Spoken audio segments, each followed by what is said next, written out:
La prossima settimana il nuovo anno scolastico si aprirà all'insegna di problematiche ancora irrisolte, come le cattedre scoperte per mancanza di insegnanti, soprattutto di matematica e di sostegno. E proprio per il sostegno, spiega Luca Gervasutti, vicepresidente dell'Associazione Nazionale Presidi del Friuli Venezia Giulia, siamo costretti a ricorrere alle messe a disposizione che vengono inviate da neolaureati e studenti universitari, quando invece avremmo bisogno di persone specializzate.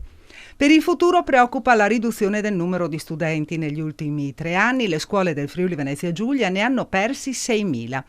Le proiezioni a livello nazionale rilevano una perdita del 20% degli iscritti entro i prossimi 10 anni.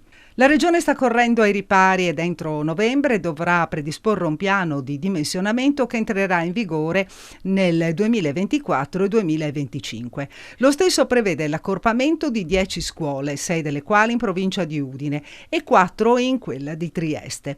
Per il momento si concentra sugli istituti comprensivi, che sono i primi a scontare gli effetti della denatalità.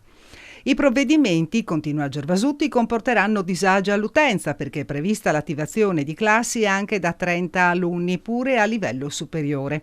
Le prime classi saranno attivate solo in presenza di 15 bambini, salvo autorizzazioni in deroga da parte dell'ufficio scolastico regionale, dove comunque il numero di alunni deve essere superiore a 10.